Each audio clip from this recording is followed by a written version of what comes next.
네, 오늘 이 말씀 가지고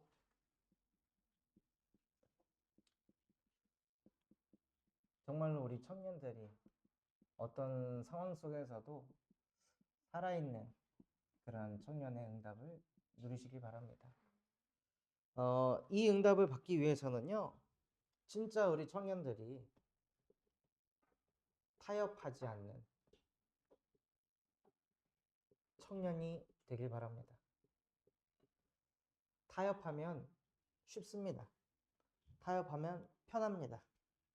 타협하면 갈등하지 않아도 됩니다.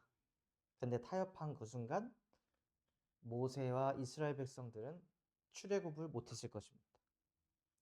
여전히 그냥 노예에서 사는 삶을 그대로 살아야 됩니다. 타협을 했다. 한 청년이 자기가 그토록 원하던 뮤지컬 배우가 됐는데 이 뮤지컬 배우가 되고 나서 어, 아버지한테 얘기를 한 거예요. 아버지, 제가 공연을 해야 되는데 그게 주일날 겹쳐서 이번 주일만은 좀 양보해 달라. 이제 얘기를 하니까 그 아버지가 그 청년에게 얘기한 거예요. 주일은 타협하는 날이 아니다. 주일은 하나님의 날이다.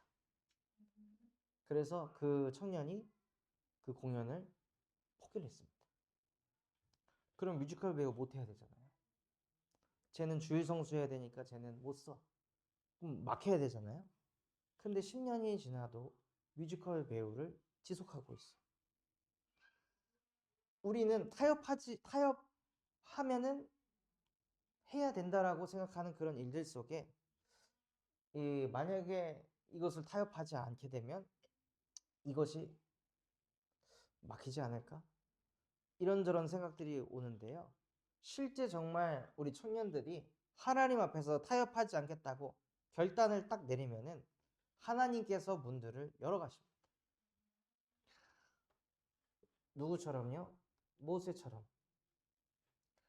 모세도 진짜 가진 것 없었고 이룬 것 없었고 모든 힘이 다 빠졌을 때 그때 모세가 의지할 수 있는 것은 오직 하나님의 말씀 하나였어요. 그 하나에 어떤 것하고도 타협하지 않고 심지어 강대국의 한 나라의 왕이 이렇게 해라 라고 했음에도 불구하고 거기에서 모세는 타협하지 않았습니다. 그러니 모세가 무슨 응답을 받냐? 바로를 정복하는 응답을 받습니다. 그래서 현장에 나가서요 타협하고 눈치 보면서 사는 청년이 아니라 그 어떤 것하고도 복음과 타협하지 않고 그 복음 가지고 있을 때 하나님이 이루어 가시는 것을 보는 청년이 되시길 바랍니다. 그러기 위해서 청년의 망대를 계속 세워 나가시는 거예요. 청년의 망대가 세워진 청년은 어떤 청년이냐면요. 주인이 바뀐 청년입니다. 하나님께서 요한복음 1장 1절에서 3절에 태초에 말씀이 계시니 말씀이 곧 하나님이라. 그가 말씀으로 모든 것을 창조하셨고 그가 없이는 된 것이 없느니라. 즉 우리 눈에 보이는 모든 것들은 하나님이 있기 때문에 존재하는 것입니다. 나 또한도 하나님이 있기 때문에 내가 존재하는 것입니다. 우리 부모님도 하나님이 계시기 때문에 부모님이 존재하는 것입니다.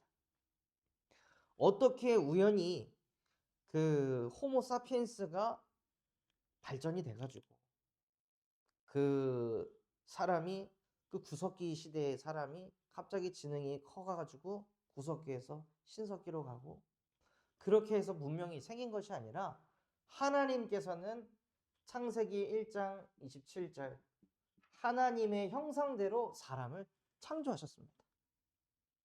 그리고 하나님의 형상대로 창조된 아담에게 동식물을 갖다 붙이셨는데 그때 아담이 그 동식물들의 이름을 부여했습니다. 이미 그때 언어가 있었다는 거예요.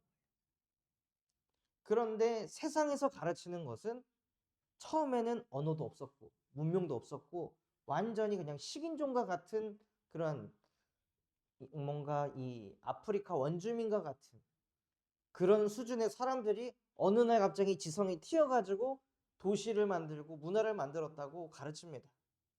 그게 더 어려운 거 아니에요? 왜 갑자기 그 사람들의 지성이 갑자기 폭발적으로 뭔가 튀어져 가지고 지금 이러한 문명을 이뤄냈냐 이거예요. 성경에서는 말씀으로 모든 것을 창조했다고 말씀하셨습니다. 그래서 진짜 주인이 바뀐 청년은 어떤 청년이냐? 하나님의 말씀이 기준이 되어 있는 청년이에요. 학교에서 배우는 것이 기준이 아니라 성경이 기준이 되어야 합니다. 학교에서 배우는 것은 엄마와 아빠가 관계를 가져서 내가 존재한다고 말하고 있습니다. 근데 성경에서는 예레미야 1장 5절에 보면 네가 모태에 있기 전부터 내가 너를 성별하였다. 우리가 어머니의 태 속에 있기 전부터 하나님은 우리를 만드셨다고 되어 있습니다. 근데 학교에서 배우는 거는 남자와 여자가 만나서 아기가 생긴다라고 배우는 거예요. 의미 부여되기가 어떤 게 더 좋을까요? 나를 살릴 수 있는 메시지가 무엇일까요? 학교에서 말하는 그 내용이 아니라 정말 우리 청년들에게는 무엇이 기준이 되어야 되냐? 하나님의 말씀이 기준이 된 청년이 주인이 바뀐 청년입니다. 그래서 우리의 주인이 내가 아니라 성삼위 하나님이십니다. 내 미래의 주인도 하나님이십니다. 내 경제의 주인도 하나님이십니다.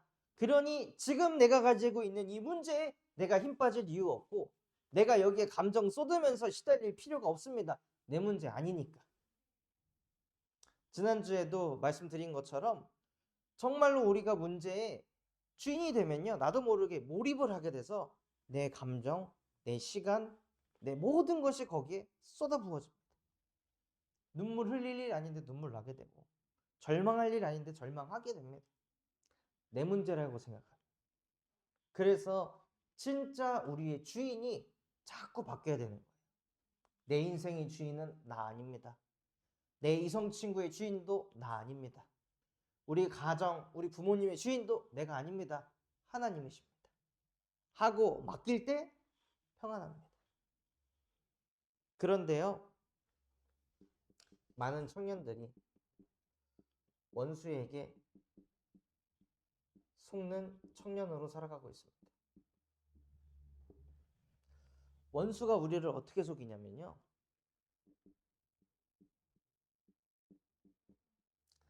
창세기 3장 4절에서 6절처럼 아담을 누가 속였어요? 사단이 속인 게 아니었습니다. 가까운 사람.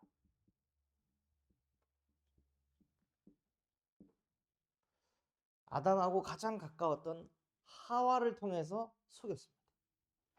뱀이 와서 아담을 속였으면 아담은 안 속았을 수도 있어요. 그래서 사단은 하와를 사용했습니다. 우리와 가까운 사람에게 역사해가지고 자꾸 불신앙하게, 염려 걱정하게 하는 거예요.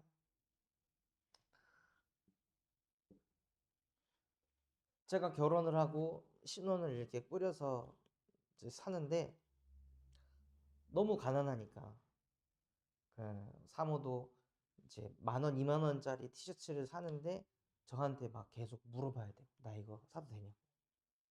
이제 한 달에 쓸 수 있는 돈이 15만 원, 10만 원밖에 안 되니까 거기서 옷 사는데 2만 원 쓰면은 이제 크리티컬하거든요. 그럼 이제 장 보러 가가지고 한 5만 원 쓰고 5개월 할부하고 뭐 그렇게 이제 사니까 여행 가자고 이제 얘기를 했을 때 돈이 없는데 어떻게 여행을 가고 바람 쐬러 여수를 가 여수? 뭐 왔다 갔다 하면 10만 원인데 전 재산 다 들어야 되는데 거기를 어떻게 가? 안 된다고 못 간다고. 그러니까는 뭐 하면은 안 돼, 못 해, 돈 없어, 할 수 없어. 이런 얘기를 자꾸 들으니까 나중에는 이제 사모가 막 우울함이 몰려오고. 그래서 이제 집에 가면은 듣는 얘기가 돈이 없어서 가난해가지고 여행도 못 가고 2만 원짜리 티셔츠 사는데도 이렇게 스트레스 받아야 되고 이런 얘기를 계속 들으니까 저도 모르게 가난해서 그렇구나 내가 지금 돈을 못 벌어서 그렇구나. 아, 내가 교역자를 해서 그렇구나. 이런 생각이 머릿속에 이제 들어오는 거예요. 내가 만약에 그냥 개발자로 계속 살았다면 이런 경제 문제에 시달리지 않았을 텐데 하고 그 가까운 사람이 힘들어하니까 제가 막 흔들리는 거예요. 그래서 계속 흔들리다가 나중에는 교역자 생활을 그만둬야겠다 라는 생각까지 가서 그때 이제 제 학비를 장인어른께서 내주셔가지고 그 학비를 내주셨는데 제 마음대로 자퇴할 수는 없잖아요. 그 찾아가서 그 지금 이렇습니다 하고 이제 쭉 이제 가장으로서 너무 힘들다는 거를 이제 말씀드렸더니 공감을 하시더라고요. 그러고 나서 장모님 찾아가서 이제 이런 얘기 하니까 그만두고 다시는 군산에 오지 마라. 나는 당신이 목회자가 될 거기 때문에 사이로 맞았지 개발자 사이는 생각한 적도 없다. 그러면 당신 원하는 대로 그 길 가라고. 그리고 다시는 연락하지 말라. 앞으로 볼 생각을 하지도 말라. 그리고 당신이 열심히 돈 벌어가지고 그 경제 문제 해결할 수 있으면 예수는 왜 믿냐? 당신이 그런 직장을 바꿔가지고 당신의 가정, 가문의 흐름을 바꿀 수 있다면 예수는 왜 그리스도냐? 당신이 모든 문제 해결자가 아니냐? 당신이 하나님 된 거 아니냐? 진짜 문제가 뭐라고 생각하냐? 가난이 문제냐? 경제가 문제냐? 아버지를 봐라. 돈을 한 달에 몇 천씩 버는데도 진짜 그 돈들이 다 새 나가고 당신이 힘으로 가문을 일으키려고 하는데 아둥바둥해도 안 되는 거 보지 않았냐? 힘들게 사는 거 보지 않았냐? 근데 그 인생을 또 살겠다고? 하고 이제 딱 말씀을 하시는데 제 머리가 이렇게 한 대 깨지는 듯한 느낌을 받게 하시더라고요. 아, 내가 완전히 속았구나. 내가 모든 문제 해결자가 되려고 했구나. 경제, 그래, 내가 개발자 하면은 되겠지. 근데 경제 문제 더 큰 문제가 오면, 그걸로도 안 되는 문제가 오면, 그때는 또 어떻게, 그때 또 직업 바꿀 건가? 이런 이제 생각들이 딱 들어오면서 내가 완전히 창세기 3장 문제에 딱 잡혀가지고 내가 하나님이 됐구나. 내가 내 인생의 주인 됐구나. 하고 그날 깨닫게 하시더라고요.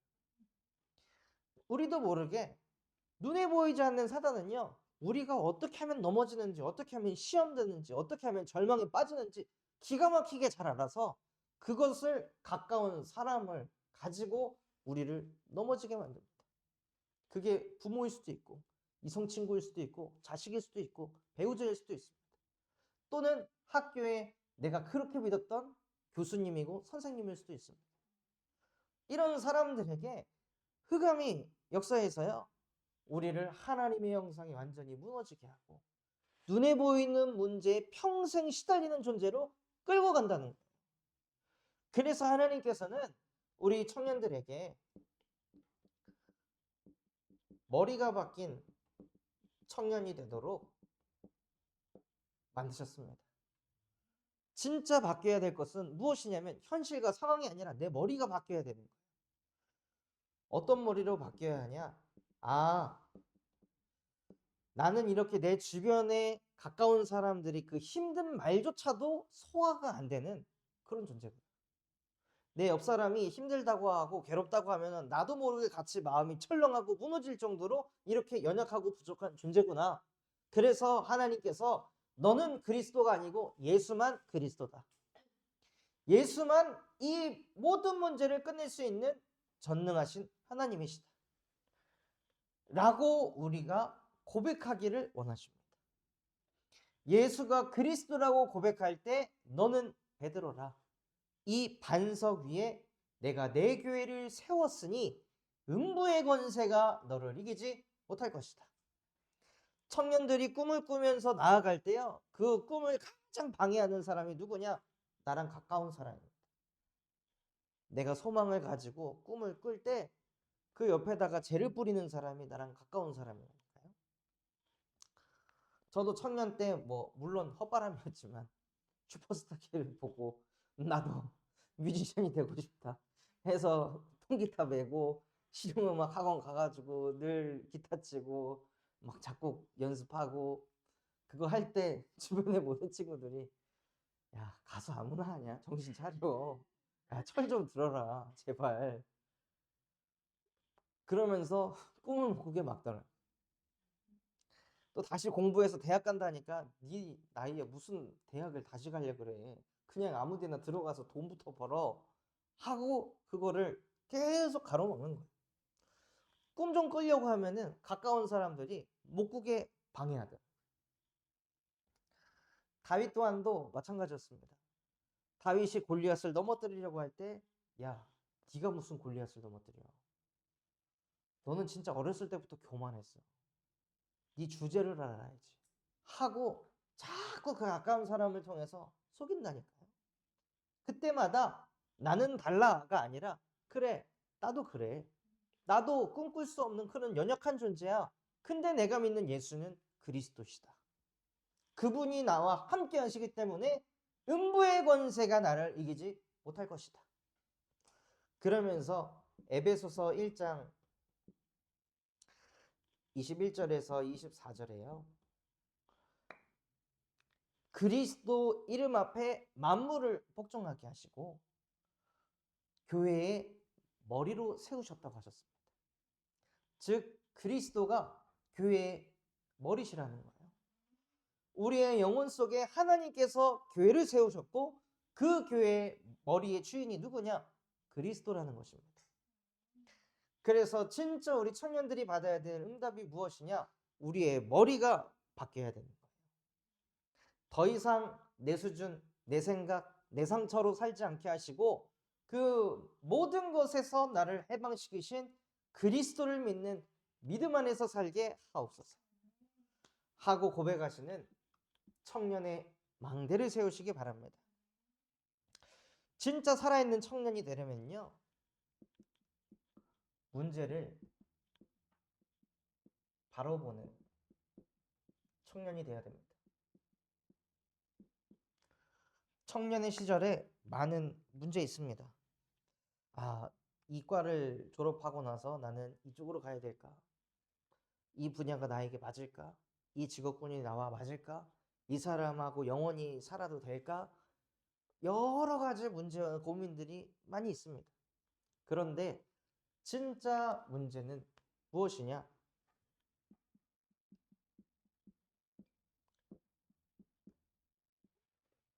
지금 내가 처해 있는 상황, 현실이 문제가 아니라요. 믿음의 문제라는 거예요. 그 상황 속에서 나에게 믿음이 없기 때문에 자꾸 생각이 많은 거예요. 내가 정말 그것을 믿고 있다면 지금 눈에 보이는 상황과 현실이 문제되지 않습니다. 그래서 예수님께서도 마가복음 4장 35절에서 41절에 배를 타고 항해를 하는데 큰 광풍이 불어서 그 광풍으로 인해 바닷물이 이 배를 덮칠 것 같은 거예요.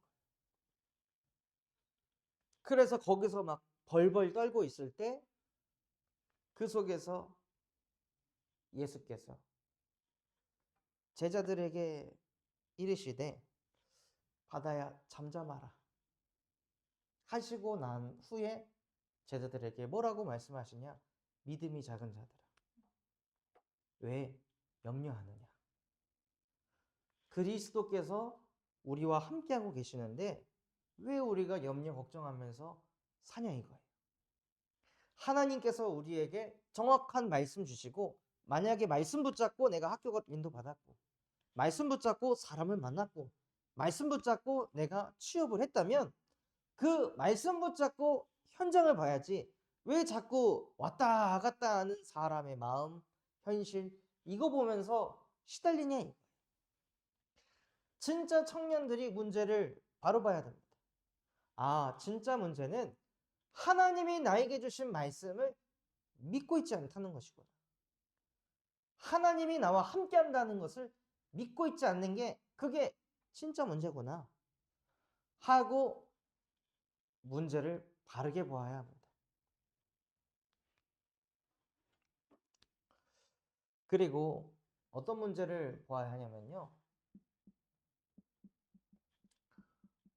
우리 청년들은 대한민국에 있는 청년들, 또 전 세계에 있는 청년들을 살릴 청년들의 지도자가 될 사람들이기 때문에 관계의 문제를 볼 줄 알아야 됩니다. 우리가 어떤 현장을 가든 나보다 위에 있는 사람이 있습니다. 학교를 가면 나보다 위에 교수님이 있습니다. 직장을 가면 나보다 상사가 있습니다. 집에 가면은 부모님이 있습니다. 나보다 위에 있는 사람이 항상 있고, 어디를 가도 나와 동등된 위치에 있는 주위가 있습니다. 그리고 나보다 밑에 있는 사람이 있어요. 우리는 이것을 보면서 인도받는 거예요. 쉽게 예를 들자면요. 제가 청년회 때에 그 스타트업 회사에서 일을 하는데 아침 9시마다 항상 그 전 직원 미팅을 했습니다. 근데 그 미팅을 할 때 뭘 가지고 있었냐면, 저는 개발자인데 아이디어가 있으면 그때 그거를 말하고 싶어가지고 딱 정리해서 요 아이디어 얘기해야겠다 하고 제 차례가 오면 그 아이디어를 막 얘기했어요. 대표님 막 엄청 좋아하죠. 근데 미팅 끝나고 나면은 항상 기획자인 부장님이 불러가지고, 데이빗, 그런 거 있으면 나한테 먼저 좀 얘기해 줄 수 없겠어? 그래서 아, 왜죠? 제 아이디어인데 왜 그 얘기해야 돼요? 그래서 어, 내가 기획자잖아. 그러니까 나한테 미리 얘기해 주면 나도 좀 생각을 하고. 왜 그렇게 해야 되죠? 마치 내 아이디 뺏어가는 것처럼 이렇게 느껴지니까 저도 모르게 막 경계를 하게 되더라고요. 그래서 다음날 늘 하던 대로 그대로 이렇게 얘기했어요. 그랬더니 대표님이 되게 좋아하시면서 그 기획하는 기획자한테 질문을 한 거예요. 이거 뭐 어떻게 생각하냐 하니까 이 사람은 이제 뻥져가지고 준비가 안 되는 상황이니까 어버버 하는 거죠. 그러니까는 어버버 하니까 대표님의 눈빛이 약간 한심하다는 듯한 눈빛으로 쳐다보게 되고, 그리고 나서 끝나고 나서 저 또 불러가지고 나한테 얘기 좀 해주라고 했잖아. 같이 먹고 살아야지. 너만 잘나면 되는 거야? 하고 이렇게 얘기를 듣는데 그때 제 생각이 깨지는 거예요. 아, 내가 너무 나만 생각하고 있구나. 나 잘 되는 거, 나 드러내는 거. 여기에만 내가 집중하고 있구나. 그래서 내 주위도 살피고, 그리고 내 직장 상사나 교수님이 어떤 고민을 하고 있을지, 뭘 힘들어할지, 뭘 답답해할지, 그런 것들을 생각하면서 인도받으면은요, 사람의 마음을 시원케 하는 응답을 받습니다. 쟤는 말도 안 했는데 어떻게 내 마음을 저렇게 잘 알고 이렇게 풀어가지? 이거를 사람들이 느낄 때 마음의 문이 열려지고 그들에게 무엇을 할 수 있냐? 복음을 전할 수 있는 기회가 오는 거예요.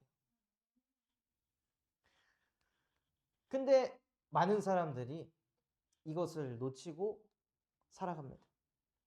그래서 우리 청년들은 내 위에, 주변에, 내 아래에 그 관계 속에서 그들의 필요를 보고 인도받는 청년이 되길 바랍니다.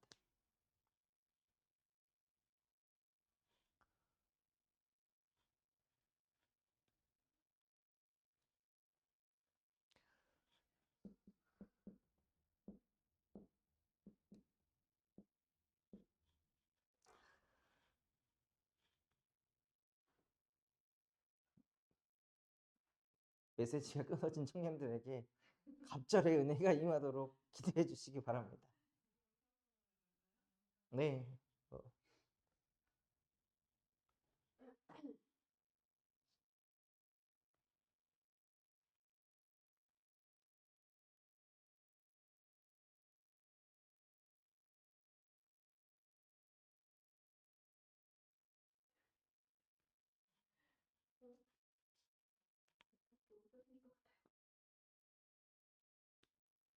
오늘 청년들이 꼭 들으면 안 되는 메시지가 있어가지고 흑암이 아주 난리를 치는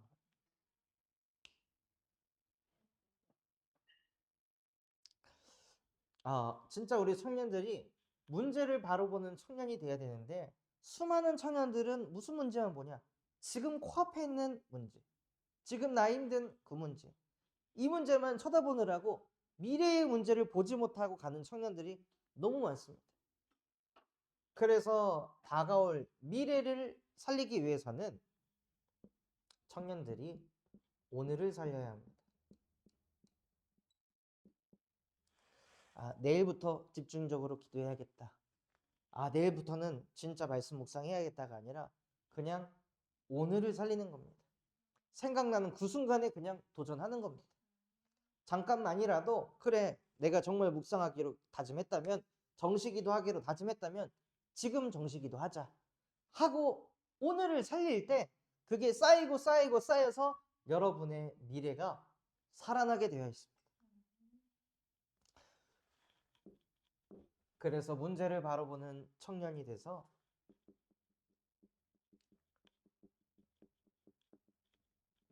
어떤 문제와 상황 속에서도 살아있는 청년의 응답을 누리시길 바랍니다. 오늘 말씀을 보면요, 계속 뭐가 오냐? 반복되는 재앙이 옵니다. 반복되는 재앙이 왜 자꾸 옵니까? 이번에는 가축들이 막 죽어나가는 전염병이 일어나는 문제가 오잖아요. 왜 자꾸 이런 문제들이 반복이 되는 거예요? 딱 하나예요. 하나님의 말씀에 불순종해서. 여러분의 인생 속에 자꾸 안 되는 일들이 계속 온다면 나를 봐야 됩니다. 내가 지금 하나님의 말씀에 불순종하고 있구나. 이거를 봐야 돼요. 이상하게 하나님 말씀을 붙잡고 가는 사람은 이상하게 인생이 되어집니다. 그냥 이상하게 풀려가요. 저희 교회에 77세가 되신 목사님이 계세요. 그러니까 저희 아버지보다 나이가 더 많은. 그런데 제가 전화해서 목사님 이거 가능하세요? 이렇게 하실 수 있어요?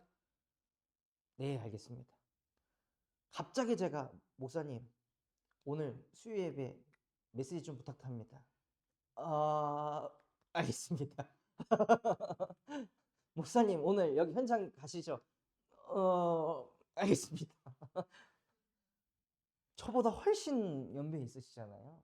그러면 이건 이렇게 해야 됩니다. 저건 저렇게 해야 됩니다. 할 수 있는데 그거 한 번도 하지 않더라고요, 저한테.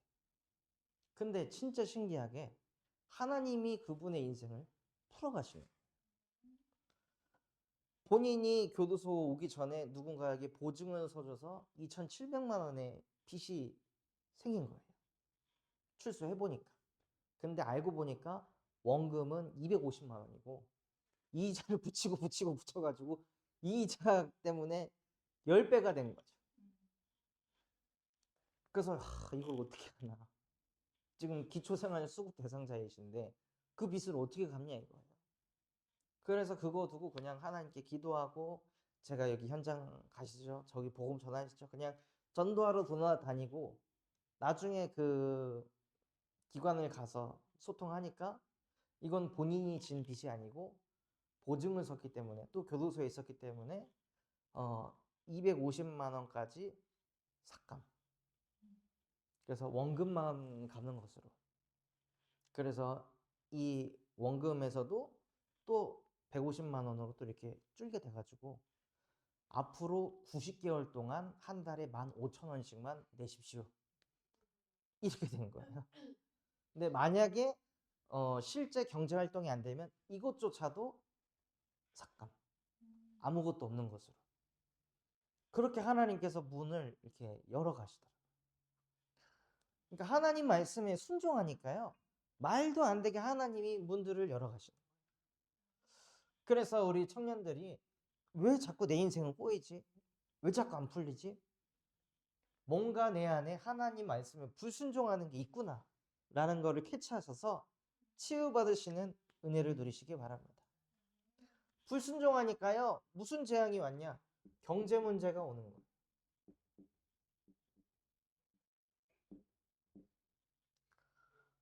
가축들이 다 죽어나가니까 가축 자체가 경제고 재산이죠. 근데 그게 계속 오는 거죠. 그래서 청년들이 빨리 캐치할 게 경제를 회복하기 위해서는 하나님과 함께하는 것입니다. 진짜 내가 가진 이 경제 문제 끝내기 위해서는 하나님의 말씀에 순종하시기 바랍니다. 그 상황 속에서 수많은 이스라엘 백성들에게 경제 문제가 와가지고 무너져 가고 있는데, 그때 이스라엘의 가축에게는 재앙이 임하지 않았습니다. 즉 주변은 무너져도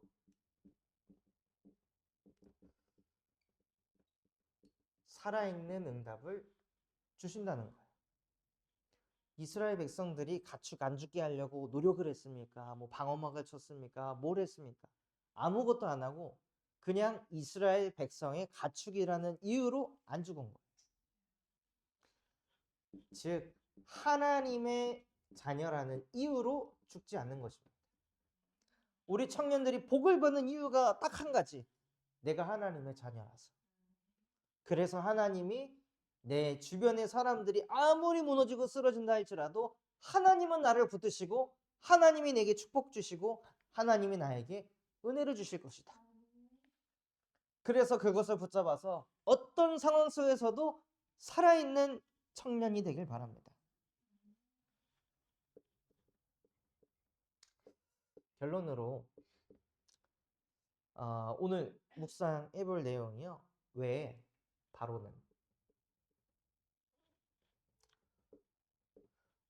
바로 왕은 가축의 죽음에 무릎 꿇지 않았을까요? 아니 재앙 만났잖아요. 그럼에도 바로가 너네 나가서 제사 드려 라고 하지 않았어요. 그냥 재앙을 그냥 만났어요. 만나고 거기서 그냥 끝난 거예요. 아니 왜 바로가 살려달라고 안 하고 이 가축의 죽음을 그냥 당하고 그냥 끝나버렸을까요? 그 이유가 무엇일까요? 그것을 한번 묵상해 보시는 청년이 되길 바랍니다. 그래서 이번 한 주간 정말로 살아있는 청년의 응답 누리시기를 예수 그리스도의 이름으로 축원합니다. 하나님 아버지 감사합니다. 오늘 우리에게 말씀 주신 그대로 우리 청년들이 어떤 상황 속에서도 하나님의 자녀이기 때문에 나는 살아낼 것이다. 나는 살아있는 하나님의 청년으로 쓰임받게 될 것이다 하고 언약 붙잡고 승리하는 한 주로 축복하여 주시옵소서. 지금도 살아서 우리와 함께 하시는 예수 그리스도의 이름으로 기도합니다. 아멘. 네, 연결 상황이 좋지 않아서 제가 인도하도록 하겠습니다.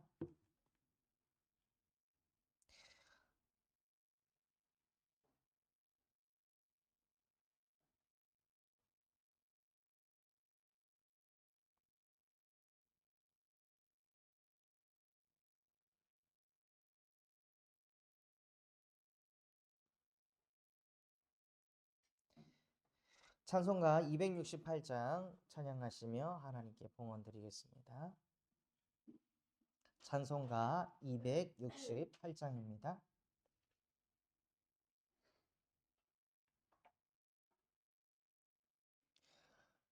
죄에서 자유를 얻게 함은 보혈의 능력, 주의 보혈, 시험을 이기고 승리하니 참 놀라운 능력이로다. 주의 보혈 능력 있도다. 주의 피 믿으오. 주의 보혈 그 어린 양의 매우 귀중한 피로다. 육체의 정욕을 이기는 보혈의 능력, 주의 보혈, 정결한 마음을 얻게 하니 참 놀라운 능력이로다.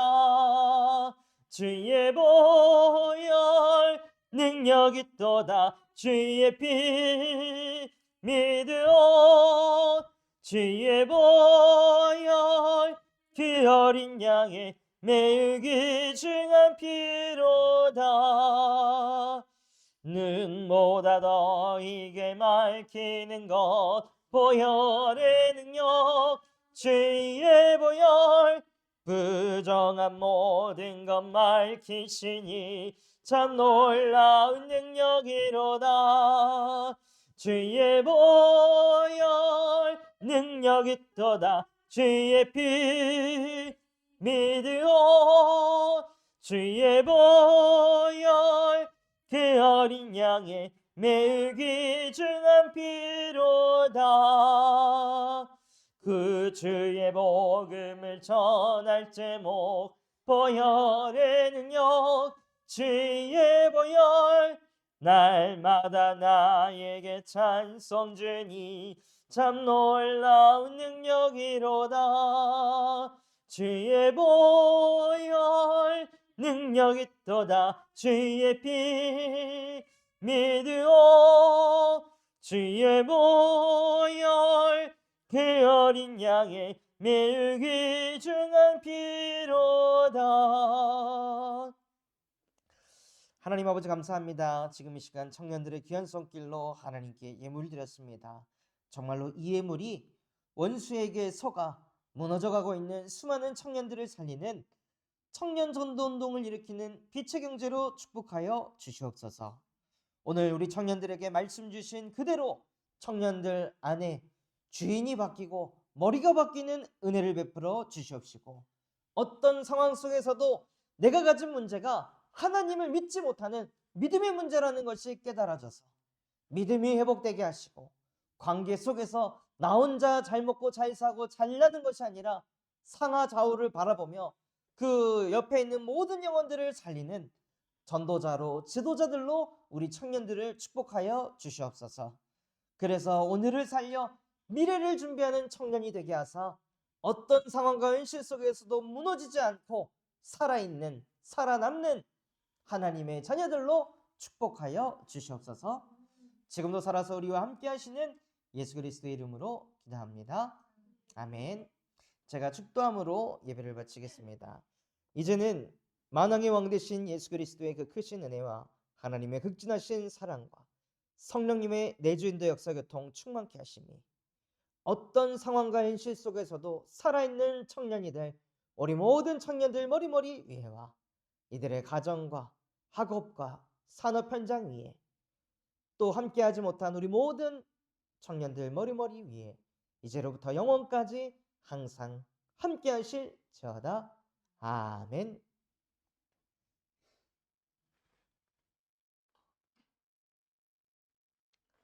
네, 잠시 묵상하는 시간 갖도록 하겠습니다.